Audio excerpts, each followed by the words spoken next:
Janganlah engkau membuka aurat sebelum sampai pada tempat buang air. Mafhum nggih? Jangan membuka aurat sebelum sampai pada tempat buang air. Mosok nembe ruang tamu pun buka aurat. Kebablasan. Nek pun melebet jeding nembe membuka aurat. Mafhum. Insyaallah paham sedaya. Dan ketika hendak buang air, janganlah menghadap ke arah kiblat.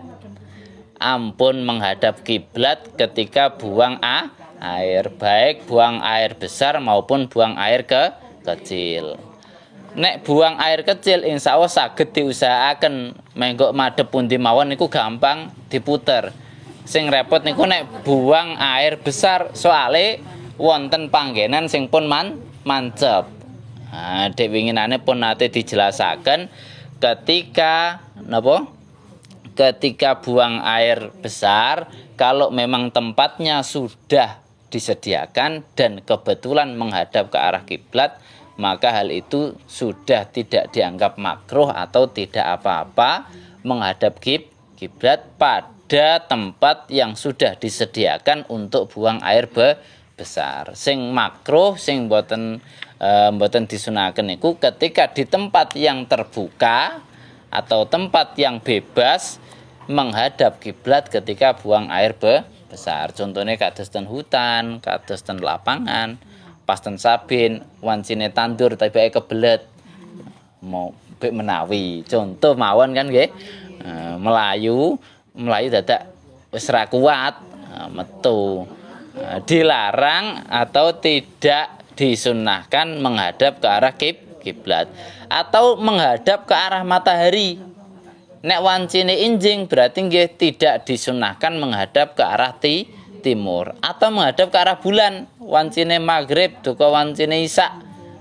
Kita tibake napa bulane di arah timur utawa pas subuh napa bulane pas wancine ten arah kilen. Niku nggih mboten disunaken menghadap kiblat. Dan jangan pula membelakanginya. Membelakangi nggih mboten sunah atau makruh, menghadap nggih makruh. Janganlah engkau kencing di tempat yang sering ditempati berkumpul oleh orang-orang. Kados mriki pendopo niki panggenan ditempati orang. Ampun kencing di tempat yang ditempati banyak orang. Panggene jandonan, pos kampling, terus napa malih? Peken, iku panggenan berkumpul. Umpama panggenan mandeke lijoan. Ini kan tempat berkumpulnya orang. Lah nggih mosok jenengan kencing ten mriku kan nggih mboten sopan. Napa malih pas wancine kumpul. Nah, ini kan kebablasan. Hindarilah kencing di air yang tidak mengalir. Nah, air yang tidak mengalir juga makruh untuk dipakai tempat kencing. Khususnya air yang tidak banyak. Tidak sampai 2 kula. Di bawah pohon niku nggih mboten angsal sing makruh nggih di bawah pohon yang dapat berbuah pelem terus belimbing terus napa damel rabuk rabuke kersane teleke sapi mawon ampun teleke menungso nggih kersane sapi mawon sing damel rabuk di dalam lubang niki nisbate nek tiyang sing zaman siyen, zaman saiki memang nggih buang air besar nggih wonten lubange nek mboten ngoten nggih mboten mlebet. Di dalam lubang niki nek zaman biyen khawatire ngendang lenge ula utawa lenge yuyu didamel ngenge. Di atas tanah yang keras. Di atas tanah yang keras nggih mboten angsal. Paving di atas napa? Aspal niku nggih mboten angsal. Dan arah bertiupnya angin untuk menjaga percikannya. Napa nek pas wancine angin kenceng boten angsal karena dikhawatirkan percikane balik ten awake terus ndadekne najis. Rasulullah sallallahu alaihi wasallam bersabda inna ammata adzabil qabri minhu. Sesungguhnya sebagian besar siksaan di kubur itu karena air kencing. Karena kurangnya hati-hati menjaga najis air kencing. Wonten dalam satu riwayat lintune niku azab sing paling sering dialami oleh manusia ketika di alam kubur itu salah setunggale karena air kencing. Karena napa setelah umpami nggih sembrono pas wancine kencing terus akhirnya najis niku nyipraten baju dukoten awake karena tidak merasa bahwa itu nyiprat terus akhirnya didamel salat keranten salate mbeton najis otomatis salate mboten sah. Keranten tiange mboten ngerasa maka salate dikira pun sah wong pun salat. Akhirnya tiange mboten ngerasa nek kedah ngodhoki salat padahal salate batal mboten sah keranten beton najis. Lah nek model ngoten terus dilakoni terus-terusan niku akhirnya sedina niku nek mboten gantos baju nggih berarti najis akhirnya salat sedina mboten dihitung salat. Nah, alasannya penyebab awalnya keranten sembrono pas wancine kencing. Nah, akhirnya napa umume tiyang sing diadab ten kubur niku mayoritas gara-gara air kencing keranten sembrono niku.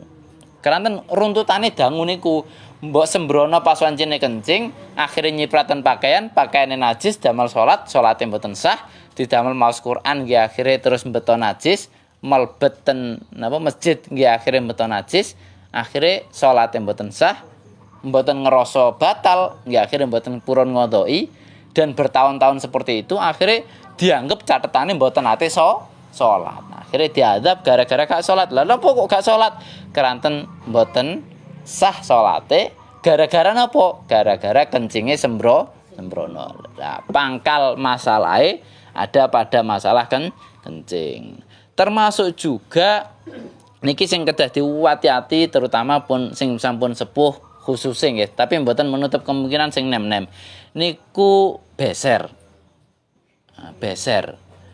Tangi kok krasa metu yo. Nah, wancine ruku kok koyo metu. Ngoten. Mari meneng penak-penak terus gerak. Kok koyo metu. Niku kadang beser. Apa malih sing gadah penyakit beser asli niku kedah hati-hati njaga. Keranten apa mengke akhirnya pakaiannya kedah ganti pas wancine salat. Nah, niku wudune pun tata carane beda kalih tiyang sing normal. Tiyang sing beser niku mengke nek beser penyakit asli lho nggih. Nek mesti setiap saat medal niku mengke salate niku kedah ganti pakaian dan harus wudu, setelah wudu langsung salat. Mboten asal ditinggal dulinan riyen. Nek tiyang normal wudu sakniki damel maghrib damel isya pokok mboten batal tetep sah. Tapi nek tiyang beser wudu sakniki nggih langsung kedah salat sakniki. Mengke asar kedah wudu malih. Maghrib kedah wudu malih, isya wudu malih, subuh wudu malih. Ngoten terus dan harus sesaat itu melakukan salat. Dan harus ganti pakaian terus. Maksudnya ganti pakaian niku pakaian sing kena najis, sing kena air kencingnya kedah diganti. Niku nek damel tiyang sing gak ada penyakit beser. Wewet dan walas pegel nganggur. Berarti kan harus ganti pakaian dalam selama 5 kali karena melakukan sholat 5 kali. Nah, koyok-koyok ngoten. Nah, niku nek damel perjalanan ya sida-sida mboten ate berangkat metu ten pundi-pundi ten griya mawon. Lah napa mboten purun ziarah? Mengke kula ribet saline. Keranten gak ada penyakit beser. Lah mosok engko ziarah nggawa kathok apa celana dalam akeh iki dodolan tan. Gara-gara penyakit beser dereng ke pados jedinge ten pundi niku repot. Mengke tiang-tiang sing gak ada penyakit beser niku cobane masyaallah repot nek urusane kalih najis. Niku kedah gak ada ilmu piyambak malih niku damel belajar salate, tata cara salat, tata cara wudune kedah belajar malih. Termasuk njaga pakaiane niku kedah belajar malih. Khusus tiang sing gak ada penyakit beser. Tiang sing normal nggih pokoke ilmu kados biasane fikih. Nek gak ada penyakit beser, tambahan ilmune kedah didobeli. Keranten repote kados ngoten niku. Nggih niki inna ammata adzabil qabri minhu gara-gara azab sing paling mayoritas damel tiyang sing pun pejah niku nggih niku gara-gara air kencing. Pada waktu engkau buang air besar maka berjongkoklah dengan menjinjingkan kaki sebelah kiri. Sing kaki kiri radi dijinjing, radi diangkat. Berarti miring ten sebelah pundi? Miring sebelah nganan nggih. Dan janganlah sekali-kali engkau kencing dengan berdiri kecuali karena terpaksa. Nah, memang kencing dengan berdiri niku makruh. Adapun mengenai istinja, maka berusahalah memakai alat bersuci batu lalu dibilas dengan air. Sing sunah niku dobel, nggih ndamel batu, nggih ndamel air. Nek sakniki ndamel tisu khusus buang air. Buang air besar. Ampun tisu wajah, mungkin kelarangan. Mboten napa-napa tapi kelarangan. Mungkin nelasaken biaya kathah. Tisu sing memang khusus damel buang air. Tetapi apabila engkau mau menggunakan salah satunya, maka lebih baik memakai air. Nek wonten kalih-kaliye terus kok repot nek kedah ndamel kalih, berarti sing didhisikne ndamel toya. Tapi umpami ndamel batu mawon atau tisu mawon niku nggih cekap. Mboten napa-napa. Maka lebih baik memakai air. Jika memilih memakai batu, maka pakailah batu sebanyak 3 yang suci. Tisune ndamel 3, ampun setunggal tok, ping 3. Dan dapat mengusap kotoran. Gosokkan batu tersebut pada tempat keluarnya kotoran sebanyak 3 kali. Dan jika dengan 3 butir batu belum juga bersih, maka gunakanlah 5-7 batu atau berapa saja sampai benar-benar bersih dan suci. Pokoknya sampai bersih, minimal 3. Setunggal kok sampun bersih. Saking pintere nyuceni, ngusap damel tisu yogane umpami nggih.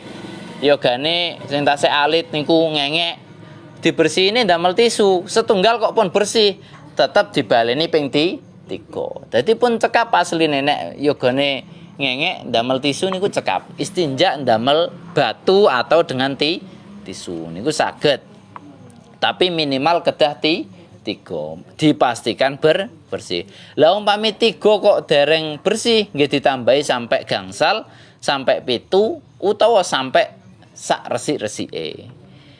Jumlah batu itu disunahkan ganjil. Membersihkan atau mensucikan tempat keluarnya kotoran itu hukumnya wajib. Ketika istinja harus menggunakan tangan kiri. Sesudah itu bacalah doa, Allahumma tohhir qalbi minan nifaqi wa hassin farji minal fawahisi. Saged ngapalaken, Bu? Kula nggih dereng ngapal niki nggih. Nah niki sing sekecaya napa? Jenengan tulis malih tempelaken ten jeding. Tapi asline mboten angsal nek ditulis ten jeding wonten kata-kata tulisan Allah. Ya yuk napa niki terusan? Kon bengoki ae. Kon bengoki anake. Tuntunan. Tuntunan. Wis mari ayo nuntun donga. Allahumma tohir qalbi minan nifaqi wa hasin farji minal fawahisi. Sing gampil nggih ditempelaken tembok tapi mboten angsal. Ya napa nggih berarti kedah diapalaken. Apabila paling gampil nggih alhamdulillah bismillah alhamdulillah. Apabila engkau telah selesai beristinja, maka bersihkanlah tanganmu dengan menggunakan pasir atau sabun, lalu basuhlah dengan air agar benar-benar bersih. Niki insyaallah pun mafhum mawon tata carane. Nomor 3, tata cara berwudu. Ini sian pas mabadi fikih kali Safinatun Najab pun nate dijelasaken napa rukune wudu, sunah-sunah wudu. Sakniki tata kramane wudu. Nanti bae wonten tata kramane. Apabila engkau telah selesai istinja, maka janganlah meninggalkan bersiwak. Sunnah bersiwak. Sakniki nggih sikatan. Mantune buang air. Mantune buang air sunnah sikatan. Ana sikatane bolak-balik. Lah nggih sunnah bersiwak atau sikatan. Sebab bersiwak itu dapat membersihkan mulut, menyenangkan Allah dan membencikan terhadap setan. Tiang sing senengane sikatan atau siwaan niku dibenci kalih setan, disenengi kalih Gusti Allah. Ping pinten Pak berarti nggih ping kuwatah sikatane.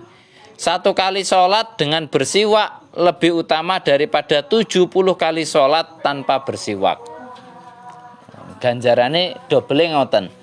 Sakderenge sholat sikatan atau ndamel siwak. Rasulullah bersabda, as-siwaku madharatun lil fami wa mardhatun lirrabbi wa maskhatatun lisyaitani.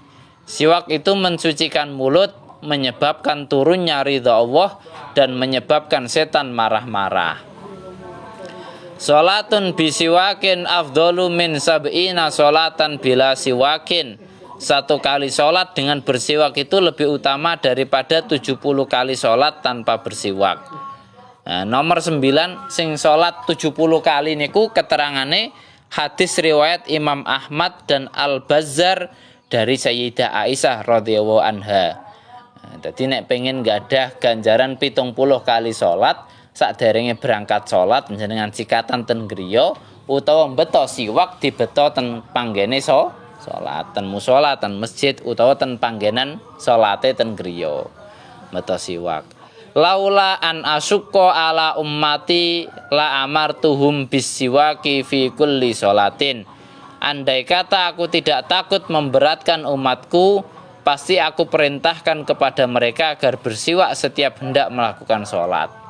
Sampai Kanjeng Nabi dawuh, umpama kok gak ndadekno umatku kerepotan, siwak niku tak wajibno setiap badene sholat. Niku Kanjeng Nabi saking afdole, saking utamane siwak atau sikatan. Umirtu bisiwaki hatta khosyitu ayyaktuba alayya. Aku telah diperintahkan oleh Allah agar bersiwak sehingga aku khawatir siwak itu akan diwajibkan kepadaku atau kepada umatku.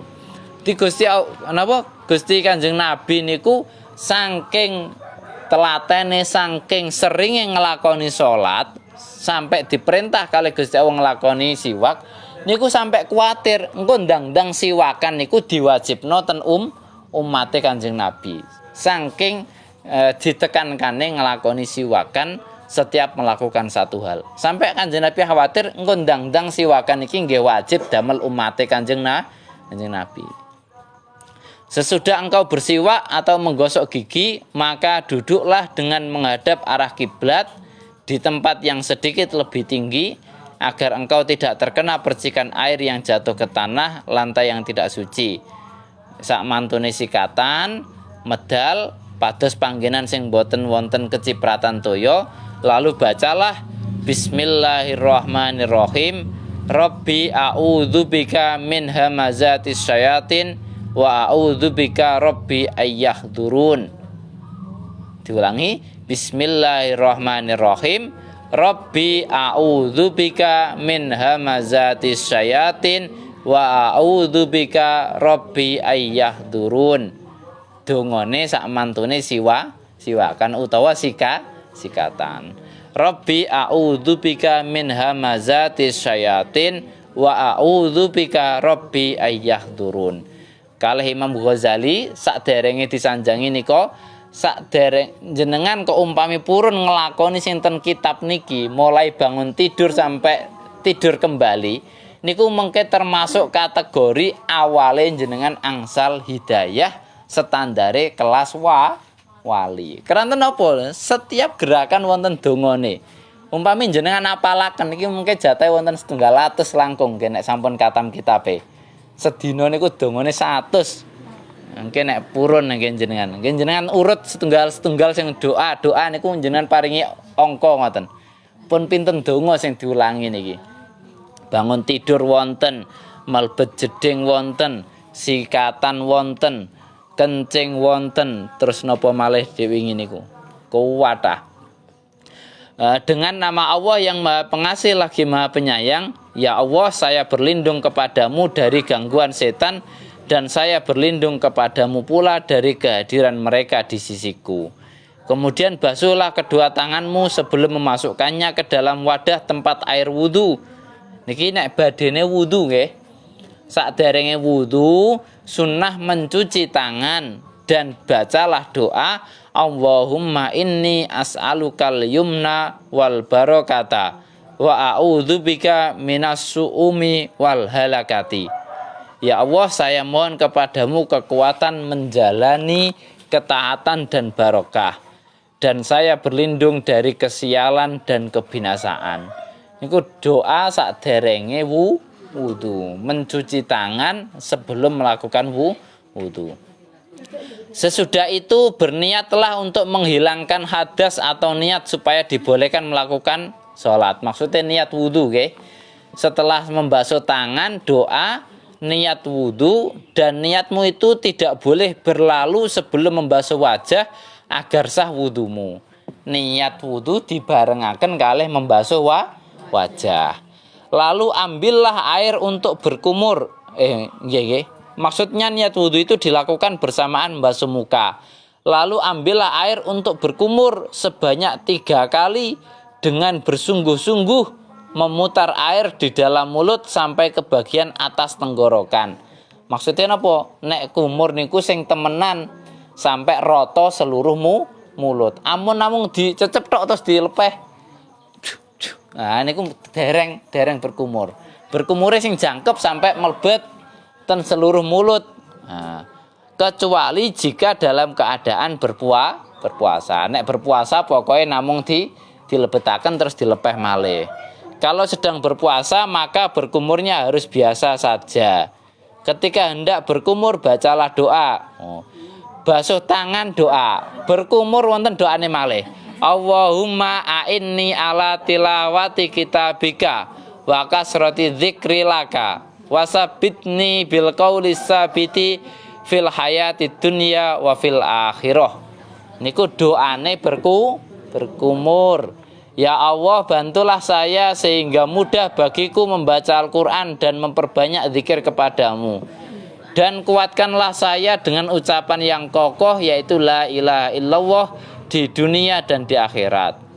Kemudian ambillah air lagi untuk dihirup dengan hidung sebanyak 3 kali. Samantune mbasuh tangan, berkumur, nyesep toyo ten irung. Nate jenengan mulai dipraktekaken. Ampun namung eten niki nelesi irung mboten nyesep. Tiang kadang iku wudu terus ngeten tok. Niki lak membasuh hidung. Bukan itu, yaitu dihirup airnya ke dalam hidung. Ngoten. Niku nek pilek insyaallah gampil warase. Cepet waras. Doane niki wonten doane malih. Allahumma arihni raihatal jannah wa anta anni radin. Pun pinten niku? Wudu tok dongane bolak-balik. Ngapalaken pun bingung riyen. Jenengan nek saged nglampahi niki sedaya insyaallah dijamin setengah tahun mundak derajate standar wali awal-awal. Lalu semprotkanlah keluar air tersebut dengan membaca doa. Lho wonten doa malih. Allahumma inni a'udzubika min rawaihin nari wa su'id dari. Pas wancine nyesep dongane Allahumma arihni raihatal jannah wa anta anni radin. Sak mantune disesep ditokno Allahumma inni a'udzubika min rawaihin nari wasu'id dari.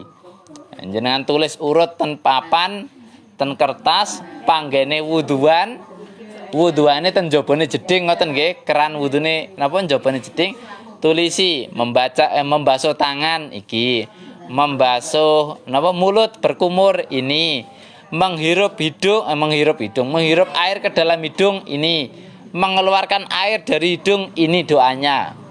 Ini dereng wudu loh nggih. Tasik permulaane. Kemudian ambillah air untuk membasuh wajah mulai. Lah niki nembe wudu. Dari permukaan dahi sampai ke ujung dagu bagian depan. Dari telinga sebelah kanan sampai telinga sebelah kiri. Dalam membasuh wajah ini air harus merata ke seluruh wajah sampai pada bagian atas antara bagian atas telinga dan tepi pelipis, yakni tempat di tepi dahi. Air itu harus sampai pula membasahi 4 tempat tumbuhnya bulu di wajah. Bulu-bulu yang ada di wajah harus kena air, yaitu tempat kedua alis, tumbuhnya kumis, bulu-bulu mata, dan bulu yang tumbuh di permukaan jenggot atau jambang. Godek. Air tersebut wajib pula membasahi tempat tumbuhnya jenggot yang tipis. Tidak wajib menyampaikan air ke tempat tumbuhnya jenggot yang lebat. Doa ketika membasuh wajah ini adalah Allahumma bayyid wajhi binurika yauma tabyaddu wujuhu auliyaika wala tusawwid wajhi bidzulumatika yauma taswaddu wujuhu a'daika. Pun niku mawon doane benjing diterusaken. Jenengan apalaken riyin. Mungkin nek kekatan ngendang boten purun ngaos. Mungkin nek pun apal nembe diterusaken ngaose ngoten nggih. Oh niku sekedhik tata cara tata kramane wudu. Nek siyen pas mawa badik kalih Safinah diterangaken carane wudu niku ngene. Sakniki tata kramane. Tata kramane salah setunggale nggih niku doa niku. Oh niku mawon kang saged kula sampaiaken. Akhirul kalam wala faminkum. Assalamualaikum warahmatullahi wabarakatuh.